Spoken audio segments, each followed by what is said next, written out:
কিশোরগঞ্জের ইটনার গুরকুড়ার নিঃস্বার্থ সেবক হিসাবে পরিচিত মনু মিয়া আর নেই। ওনার জীবদ্দশায় ৩,০০০-এর উপরে ৩,০০০ প্লাস উনি কবর নিজের হাতে করেছেন।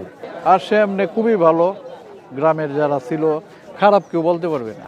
তিনি গতকাল ২৮শে জুন ২০২৫ সকাল ১০টা ২০ নিজ বাড়িতে শেষ নিঃস্বার্থ ত্যাগ করেন। মৃত্যুকালে তার বয়স হয়েছিল ৬৭ বছর। মনু মিয়া জীবনে প্রায় ৫০ বছর অতিবাহিত করেছেন গুরকুড়ার কাজে, তাও আবার বিনা পারিশ্রমিকে। মানুষের শেষ বিদায়ের এই দায়িত্ব তিনি পালন করেছেন সম্পূর্ণ নিঃস্বার্থভাবে। শেষ যাত্রার সঙ্গে ছিল এক ঘোড়া।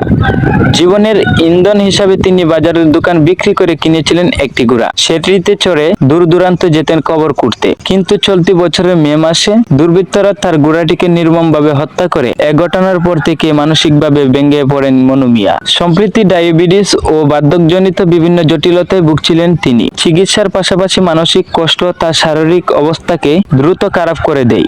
অবশেষে গতকাল তিনি পরপারে পাড়ি জমান। তার মৃত্যুতে কিশোরগঞ্জ সহ পুরো বাংলাদেশে শোকের ছায়া নেমে এসেছে। সামাজিক মাধ্যমে অনেকেই তাকে শেষ ঠিকানার ফেরিওয়ালা হিসাবে স্মরণ করিয়েছেন।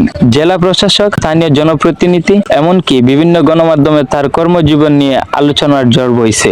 নাম মনু মিয়া, বয়স ৬৭ বছর, মৃত্যু ২৮শে জুন ২০২৫, সেবাকর্ম বিনা পারিশ্রমিকে প্রায় ৩,০০০ কবর কুড়া। অবস্থান আলগাপাড়া, জয়সিদ্ধি ইউনিয়ন, ইটনা, কিশোরগঞ্জ।